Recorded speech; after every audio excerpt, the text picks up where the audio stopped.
I've got a question.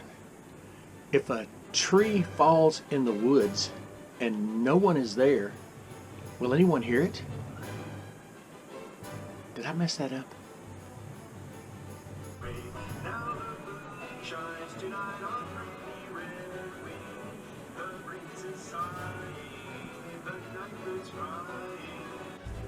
Good morning, it's Terry from Martindale, Arkansas, just up the hill from the banks of McHenry Creek. Now, let's talk about God and Adam talking, conversing. When God spoke to the man and woman in Genesis 1 for the very first time, did they hear God? Let's read some scripture. Here's Genesis 1. Get my stuff lined up here. 28. And God blessed them, and God said to them, be fruitful and multiply, fill the earth and subdue it. Rule the fish of the sea, the birds, every creature. Okay. Verse 29. And God also said, look, I've given you every seed-bearing plant on the surface of the entire earth, every tree whose fruit contains seed. This food you will eat. This will be food for you. So there's no mind tricks here. God spoke to the man and woman, and apparently they heard him, right? Something like that. But who was talking to whom? Let's take a look at who was talking. This is Genesis 2, verse 22. And the Lord God made from the rib he had taken from the man into a woman and brought her to the man. Verse 23. And the man said to himself, I think, hey, this one at last. He was kind of excited, I think. Bone of my bone, flesh of my flesh. This one will be called woman. You know, he's been looking at animals. God was parading them up, and Adam was naming them. This will be called woman. She was taken from man. All right, now here's Genesis 3. Now the serpent was the most cunning of all the wild animals that God had made. He, the serpent, said to the woman, did God really say you can't eat from this tree? And look at the next verse. The woman said to the serpent, we may eat the fruit of the trees of the garden, but about that one tree, yeah, we must not touch it or we will surely die. Now, here's what it looks like we have. I've got God talking to man. I've got man talking to himself. I've got the serpent talking to the woman talking to the serpent, and it's assumed based on the way it reads that Eve took the man, said, hey, look at this fruit. What language were they speaking? What language? Now, many people believe that the first person to write down any biblical record was Moses.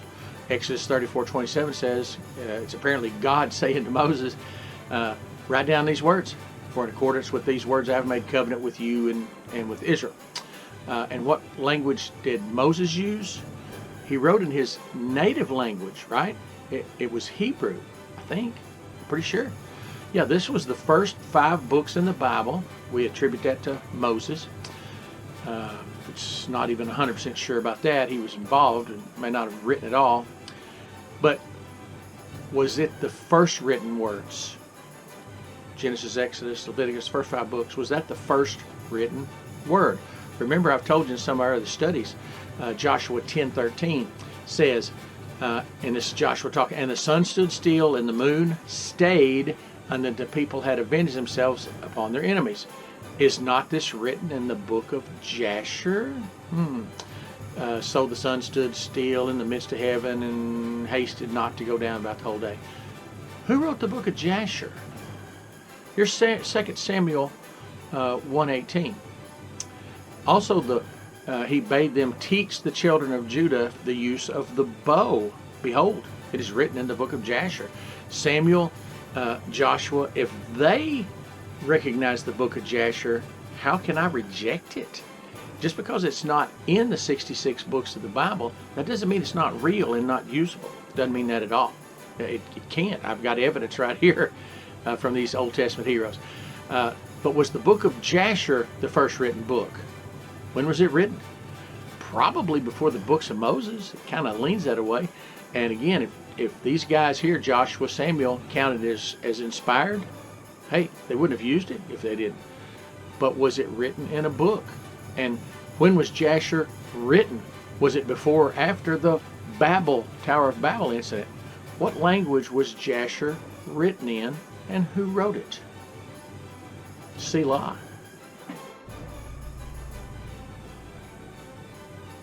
Now, back to the Garden of Eden. What language was God speaking to the man in Genesis 1 and 2 and 3? What language was man and woman speaking to each other? Now, I've watched quite a few YouTube videos about this topic. Videos made by experts. Just ask them.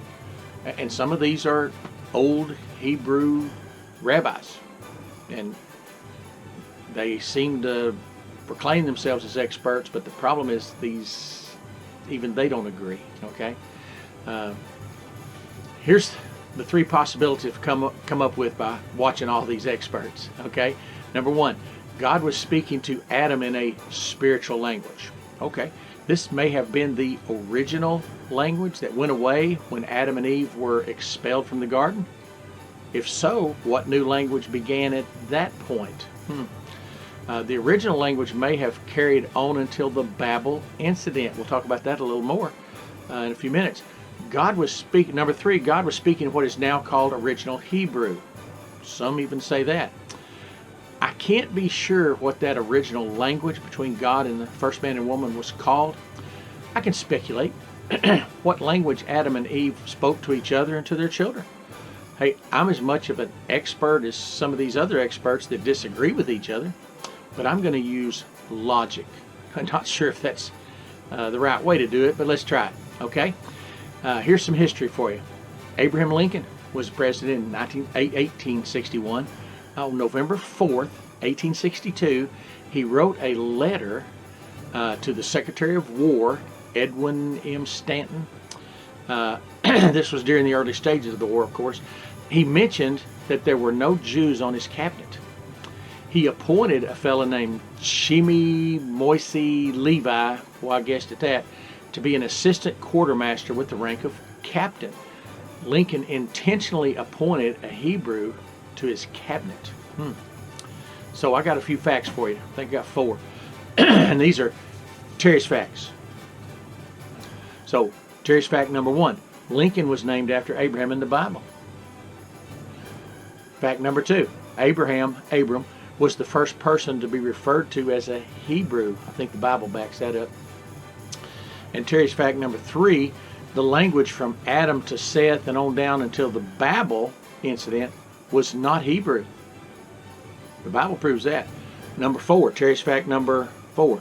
The language of Hebrew began after the Tower of Babel and with Abraham's people. Yeah, let's take a look at that. Follow me along here. Don't lose track just yet. Adam spoke to Seth, Seth to his sons and grandsons, to Enoch, Enoch to Methuselah, to Lamech, to Noah, to Shem and his sons and grandsons, to Nahor, to Terah. Then after Babel, Terah spoke to Abraham.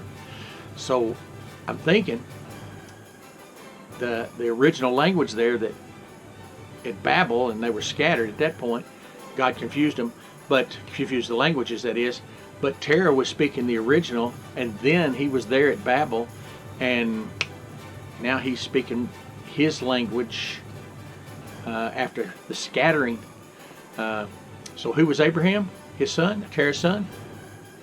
The first Hebrew, the Bible says. So what language were they all speaking before Babel? The original? What language was Terah suddenly speaking to Abraham, who was referred to by the Bible, by God, as the first Hebrew? Was the language that Abraham was speaking was that the same as Noah speaking? Couldn't be. Genesis 11 is going to address all this. The Tower of Babel incident can very well clear up a few of these things. This is where I base my beliefs on. So before Babel, everyone was speaking the same language. God said that. That would be from Adam to Terah. After Babel, various groups were scattered all over the world and spoke many different languages. This is all in Genesis 11. If you have any interest in learning even more about this, look at the same things I was looking at. Genesis 11. Babel happened during Abraham's father's time, according to several. I pulled up timelines and looked at them. There's some evidence that Terah actually worked for Nimrod. Yeah. Remember Nimrod, king of Babylon, the tower time? Yeah, that's him. So Abraham comes along right after Babel, and the Bible does refer to him as the first Hebrew. The language of Hebrew was one of those new languages after the people were scattered all over the world, right? And if I'm even close to right, God, Adam, Eve, the serpent, they weren't speaking Hebrew. They were speaking the one language. Now, there is a possibility that there was that original spiritual language, just God, Adam, and Eve, serpent, and then when Adam and Eve were banished from the garden, that's when what's called the original language began. Could have been the same one that God was using at that time. Let's take a look at Genesis 11, just a few verses. This is verse 1, Genesis 11, verse 1. Now all the earth used the same language and the same words. Genesis 11, 6. And the Lord said, behold, they are one people, and they all have the same language. Verse 7 and 8. Genesis 11. Come, let us go down there and confuse their language, so that they will not understand one another's speech. So the Lord scattered them abroad from there over the face of the earth. Genesis 11, just a few verses. So Hebrew was one of these new languages after Babel. Abraham was the first to be called a Hebrew. Simple logic, right? Makes sense to me. Now, if I am right, it seems that the language spoken by God to Adam and Eve was the beginning language. Maybe it's the language referred to as that spiritual language, whatever. But everybody was speaking the same language, according to God. After the scattering, many languages popped up all over the world, and Hebrew was one of them. You know, I might be right. Anyway, this is Terry from Martindale, Arkansas, and I'm fixing to go load up my kayak and go fishing. And as I sign off, remember one thing, my only goal, try to show you that the Bible is interesting. Go do some your own research on this and see what you come up with. Put some comments in the below there if you got some tips or something. Hey, I'm open to listening to anything. I'll try to learn as much as I can. Right now, this is what it looks like to me. Again, I tried to use logic. What if I'm right? So, this is Terry, and I will see you hopefully in a couple of weeks. I got another idea. My wheels are turning, and let's see what we can come up with. Thanks, and I'll see you next time.